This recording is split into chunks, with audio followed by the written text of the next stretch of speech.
बिस्मिल्लाहिर्रहमानिर्रहीम। Welcome students. आज की वीडियो सेमेस्टर बेसिक्स पर है और ये नए आने वाले तलबा और तालबात की रहनुमाई के लिए बनाई है।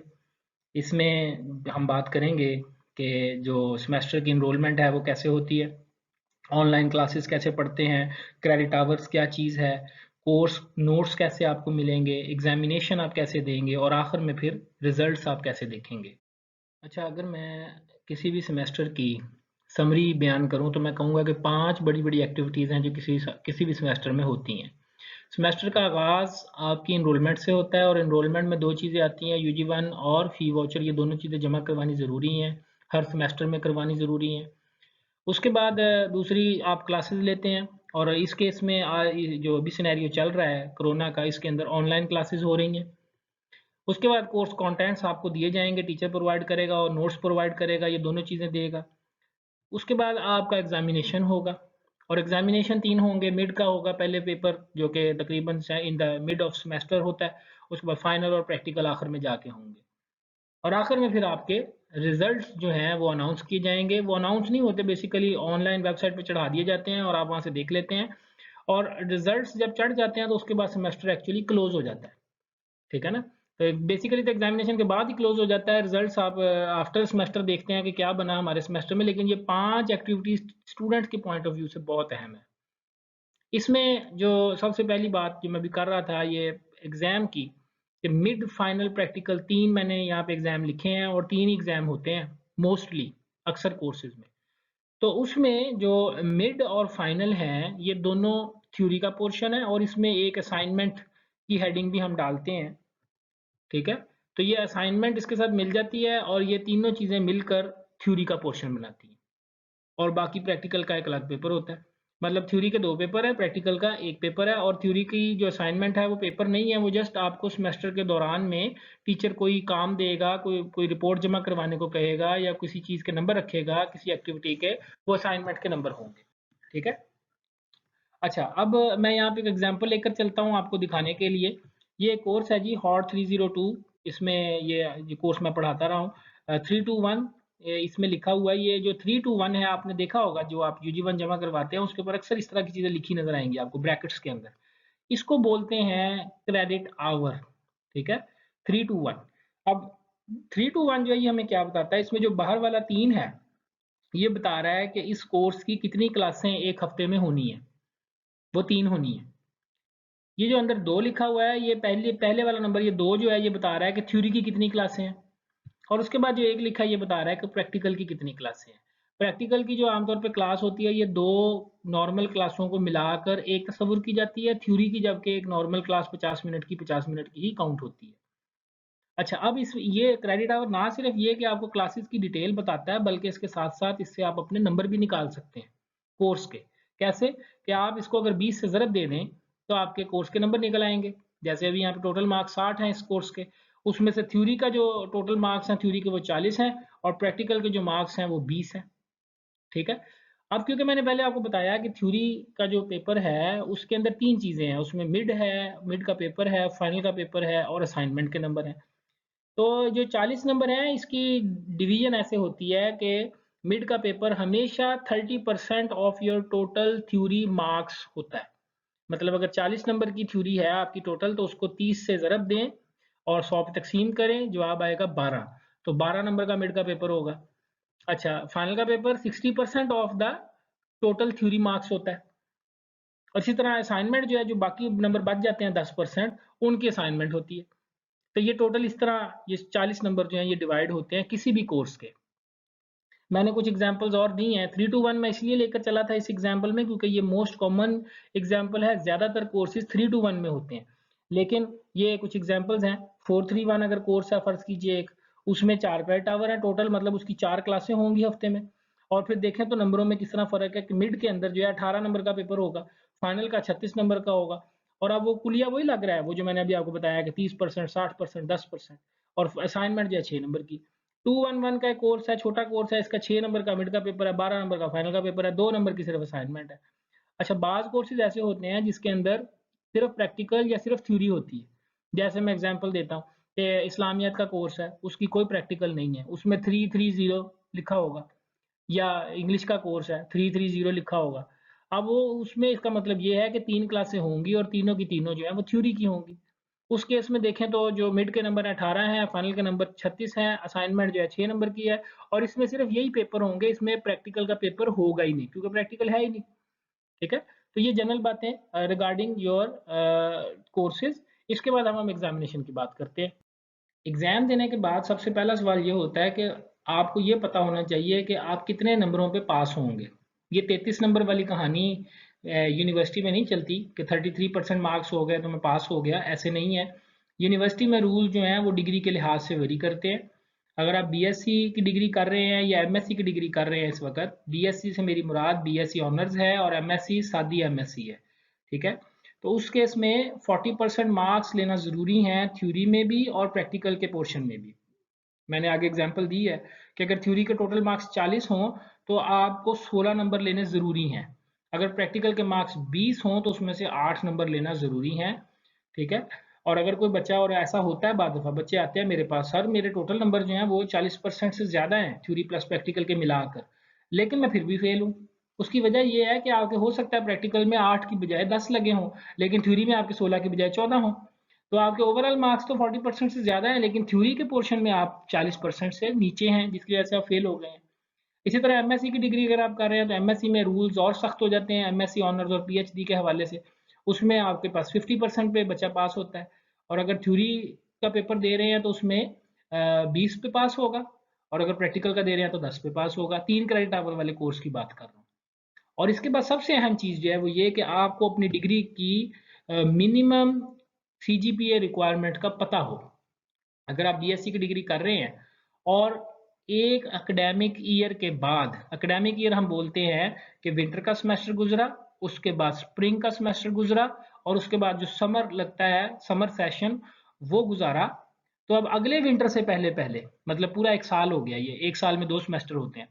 इसके बाद आपकी सीजीपीए अगर 1.5 से नीचे रहती है, आपकी सीजीपीए 1.5 से नीचे रहती है, सीजीपीए की बात कर रहा हूँ, तो आपकी डिग्री खत्म हो जाएगी। ठीक है ना? डिग्री को मुसलसल चलने के लिए 1.5 से सीजीपीए ऊपर रखना ज़रूरी है। ये बात ज़हन नशीन कर लें। किसी भी स्टेज के ऊपर अगर आपके 2 सेमेस्टरों की सीजीपीए 1.5 से नीचे गिर गई, तो ऑटोमेटिकली आप यूनिवर्सिटी से स्ट्रक ऑफ हो जाएँगे, आपका नाम खारिज हो जाएगा और आप आगे एडमिशन नहीं लेंगे, फिर आप नया एडमिशन ले सकेंगे। वो भी एक बार सिर्फ। अच्छा, अवार्ड ऑफ डिग्री के लिए आप जो है वो फ़र्ज़ कीजिए आपकी सीजीपीए 1.6 है या 1.75 है, तो आपकी डिग्री तो चलती रहेगी, लेकिन आप आखिर में जाके फँस जाएँगे। जब आप आखिरी सेमेस्टर में पहुँचेंगे, तो आपको डिग्री नहीं मिलेगी। 2.5 सीजीपीए कम से कम होनी चाहिए डिग्री के अवार्ड के लिए और अगर आपकी सीजीपीए 2.5 से नीचे है, वो चाहे 2.49 ही क्यों ना हो, तो क्या होगा आपको डिग्री नहीं मिलेगी, आपको फोर्स किया जाएगा कि आप एक सेमेस्टर और लगाएं और उसमें वो कोर्सेज जिनमें आपके नंबर थोड़े हैं यानी आपका डी ग्रेड है, ठीक है, वो आप दोबारा से इम्प्रूव करें।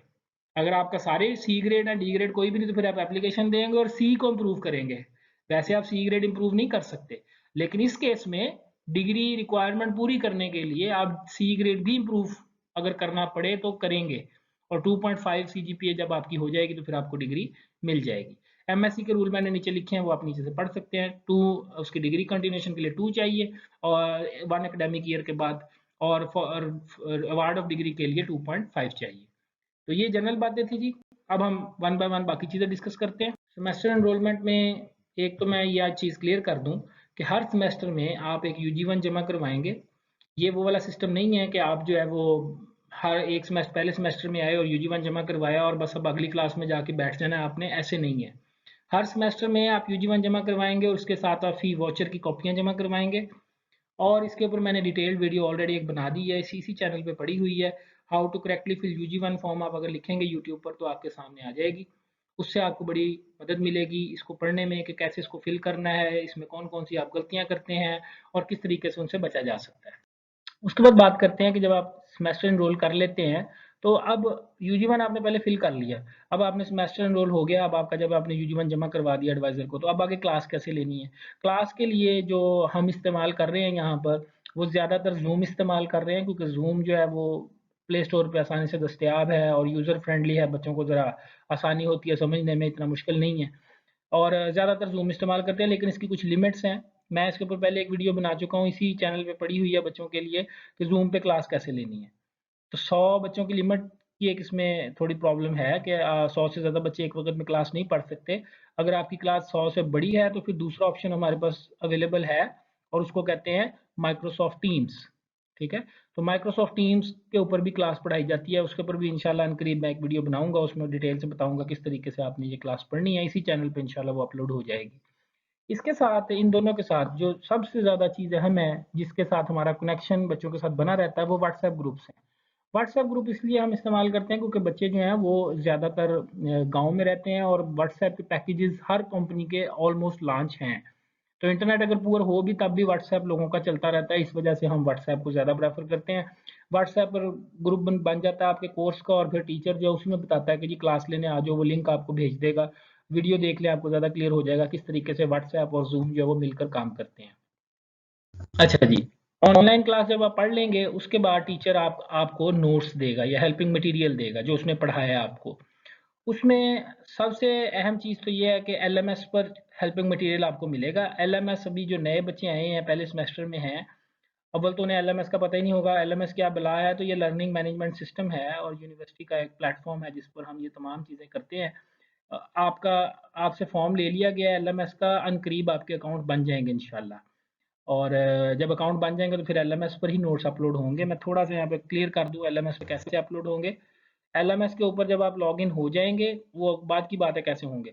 डैशबोर्ड में जाएं, डैशबोर्ड में आपके तमाम कोर्सेज पड़े होंगे जो जो आप पढ़ रहे हैं, और जो नीचे बॉटम में कोर्सेज होंगे वो आपके रीसेंट कोर्सेज होंगे जो भी आप पढ़ रहे हैं। ठीक है, तो उसमें आप अपनी मर्जी का कोर्स जो भी आपका कोर्स जो आप पढ़ रहे हैं, जिसके आपने नोट्स लेने हैं, उसको आप क्लिक करें उस कोर्स को, वो कोर्स आपके सामने खुल जाएगा। ये मैं आपको क्लिक करके दिखाता हूँ, ये देखें।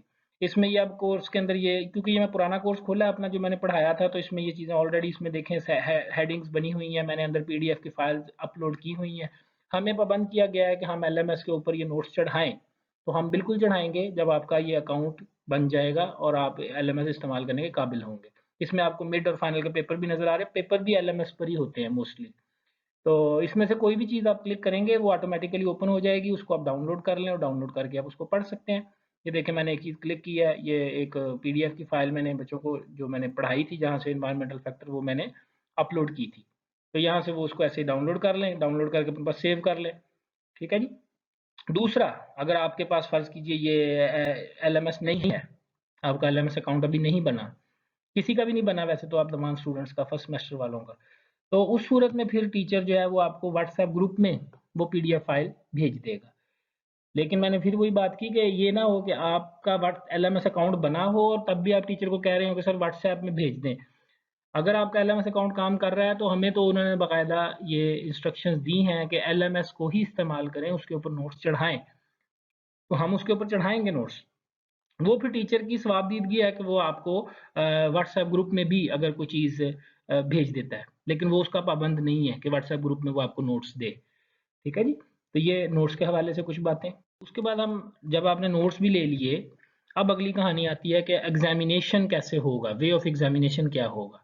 तो इसमें प्राइमरीली वही बात कि एलएमएस पर एग्ज़ाम होगा और उस वक़्त तक इंशाल्लाह हमारी पूरी कोशिश है कि आपके अकाउंट्स बन जाएँ।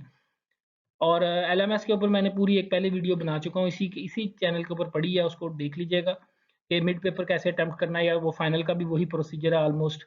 तो वो उसके अंदर मैंने तमाम सेटिंग्स भी बताई हैं कि कैसे पेपर को पढ़ना है, कैसे उसको करना है, वगैरह वगैरह, वो सारी चीज़ें इसमें देख लीजिएगा।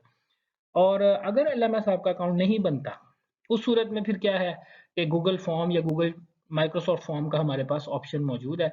इसमें ये होगा कि हम आपको व्हाट्सएप ग्रुप में एक लिंक भेजेंगे, आप जस्ट उसको क्लिक करेंगे तो पेपर आपके सामने आपके फ़ोन पर या आपके लैपटॉप पर, जिस पे भी आप उसको क्लिक करेंगे वो खुल जाएगा। और वो आमतौर पे जो पेपर होता है, ये ऑनलाइन जो एग्ज़ाम होता है, इसमें एमसीक्यूज़ पूछे जाते हैं। हमें पाबंद किया गया है कि बच्चों से एमसीक्यूज़ पूछें। ठीक है, शॉर्ट क्वेश्चन नहीं पूछते, क्योंकि शॉर्ट क्वेश्चन अगर पूछे जाएँ तो फिर उनकी चेकिंग मुश्किल है। लॉन्ग क्वेश्चन मिड के पेपर में पॉसिबल नहीं है। लेकिन अगर फ़र्ज़ कीजिए किसी वजह से आपका एलएमएस अकाउंट भी नहीं बना और आप जिस इलाके में रह रहे हैं वहाँ पे फ़र्ज़ करें सिग्नल का भी बहुत प्रॉब्लम है और आप ये गूगल वाला या माइक्रोसॉफ्ट फॉर्म वाला पेपर भी हल नहीं कर पाते, तो वर्स्ट केस सिनेरियो के अंदर ये भी टीचर को इंस्ट्रक्शंस हैं कि वो जो चंद एक स्टूडेंट, वो तमाम क्लास नहीं होगी, वो 2-3 बच्चे होंगे जिनका पेपर रह गया किसी वजह से, उनको वो टीचर जो है वो कैंपस में बुला सकता है, लेकिन उसमें फिर वो स्ट्रिक्ट जो एसओपीज़ हैं गवर्नमेंट के उसको फॉलो करेंगे। वो मास्क पहन कर आएँगे, वो डिस्टेंस मेंटेन रखेंगे, ठीक है? तो वो फिर पेपर जो होगा टीचर आपका प्रिंटेड फॉर्म में कैंपस में लेगा और उसमें फिर वो टीचर की मर्ज़ी है, वो चाहे सवाल पूछ ले, चाहे बड़े सवाल पूछ ले, चाहे छोटे पूछ ले।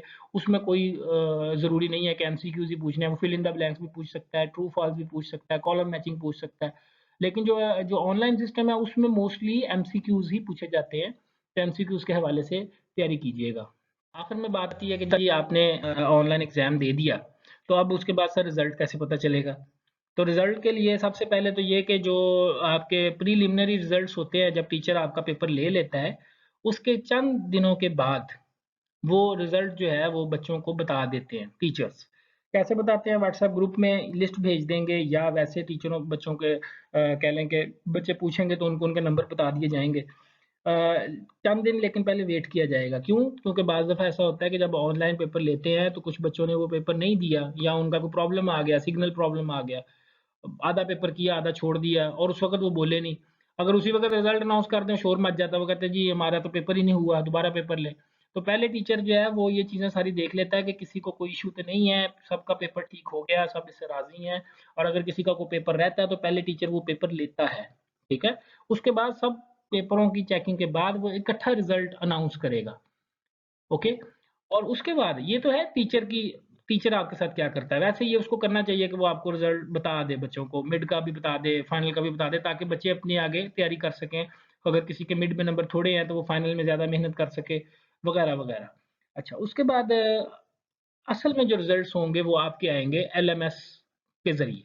वो कैसे आएँगे उसके ऊपर ये मैंने एक छोटी-सी वीडियो बनाई है। आप इसके अंदर ये एलएमएस के ऊपर जब जाएँगे तो कॉर्नर में ऊपर लिखा है you are not logged in वाला नज़र आ रहा है आपको कॉर्नर टॉप के ऊपर। उसके ऊपर आप देखें तो वहाँ पे लॉगिन का ऑप्शन होगा, उसको क्लिक करेंगे ना तो ये विंडो आपके सामने खुल जाएगी जो भी आपके सामने आपको नज़र आ रही है। इस विंडो के अंदर आप ये रिज़ल्ट वाला जो पोर्शन है इसमें आएँगे और इस जगह पर आकर आपको बेसिकली एलएमएस अकाउंट की ज़रूरत नहीं है। अगर आपके पास यूनिवर्सिटी का रजिस्ट्रेशन नंबर है, तो आप अपना रिज़ल्ट यहाँ देख सकते हैं। कैसे देख सकते हैं? उसके ऊपर आप सिंपली अपना रजिस्ट्रेशन नंबर एंटर करें यहाँ पर और वो उसने फॉर्मेट दिया है किस तरह आपने एंटर करना है और उसके बाद रिज़ल्ट के बटन को क्लिक कर दें। जब आप इसको क्लिक करेंगे, तो क्या होगा? अच्छा, आना तो रिज़ल्ट चाहिए लेकिन बाज़ दफ़ा ऐसा होता है यहाँ पर कि इस तरह की एक स्क्रीन आ जाती है आपके सामने। लिखा होता है यू आर नॉट ऑथोराइज़्ड। ये एक्चुअली एक कह लें इसको थोड़ा बग है या साइट बाज़ दफ़ा बिज़ी होती है तो ये इस तरह की स्क्रीन आ जाती है। ब मैंने भी देखा एक्सपीरियंस किया है ये चीज़ें बाज़ दफ़ा बच्चों के साथ होती हैं। तो इससे घबराना नहीं है, बैक का बटन क्लिक करें और दोबारा कोशिश करें। होपफुली आप 2 या 3 कोशिशों के अंदर जो है वो अपना रिज़ल्ट अचीव कर लेते हैं। तो ये रिज़ल्ट एक्चुअली फिर वो इस तरह आएगा आपके सामने, ठीक है? वो पूरी आपकी शीट खुल जाएगी, उसमें रजिस्ट्रेशन नंबर लिखा होगा, आपका नाम लिखा होगा। तो अगर आप उस रिज़ल्ट को देखें, तो उसमें ये स्क्रॉल डाउन करें, जितने भी आपने कोर्सेज़ पढ़े, जिस सेमेस्टर में पढ़े, वो तमाम के तमाम लिखे हुए हैं। ये देखें समर में 2019 में किस टीचर ने आपको कोर्स पढ़ाया है, एहसन खान उसका नाम है, बायोटेक उसने 401 पढ़ाई, ये उसका क्रेडिट आवर है, ये मिड के नंबर हैं, ये असाइनमेंट है, ये जनाब बाकी नंबर भी ऐसे ही लगे हैं। और इसी तरह जो नीचे सबसे लेटेस्ट कोर्सेज़ होंगे, तो ये समर के अंदर उस बच्चे ने पढ़ा आखिरी कोर्स मेरे से और 611 का और ये देखें इसके नंबर लगे हुए हैं, बी ग्रेड इसका यहाँ पे लगा है। तो इस तरीके से ये आप आपकी ये जो रिज़ल्ट है फाइनल, ये यूनिवर्सिटी की वेबसाइट पर आपको नज़र आ जाते हैं। आप एलएमएस के ज़रिए लॉगिन स्क्रीन पर जाएँ, लेकिन लॉगिन होने से पहले रिज़ल्ट वाले सेक्शन में जाकर अपना रिज़ल्ट देख सकते हैं। तो यहाँ तक तो ये हमारी सारी बातें जो जो मैंने आपसे करनी थी वो हो गई। आखिर में मैं जो नए बच्चे आए हैं, उनको हमेशा ये बात करता हूँ कि बेटा नंबरों के पीछे ना भागें। बच्चे जो हैं वो किताबी कीड़ा बन जाते हैं और रट्टे लगा-लगा के मर जाते हैं। ऐसे बच्चे किसी को नहीं चाहिए। ना पाकिस्तान को चाहिए, ना हमें चाहिए। आप नंबरों के पीछे मत भागें, आप हुनरमंदी इख्तियार करें, आप कोई चीज़ या स्किल सीख कर जाएँ यहाँ से। स्किल की वैल्यू है, नंबरों की वैल्यू नहीं है। ठीक है? तो अगर आप कैंपस कुछ सीखने के लिए आएँगे या कैंपस से कुछ सीख कर जाएँगे तो इंशाअल्लाह ताला अल्लाह आपको लाज़मी कामयाब करेगा। आई होप कि जो अभी हमने बातें की हैं ये सारी आपको क्लियर हैं। अगर फिर भी आपके ज़हन में कुछ सवाल है किसी भी किस्म का तो आप नीचे कमेंट्स में उसको पूछ सकते हैं। Thank you very much.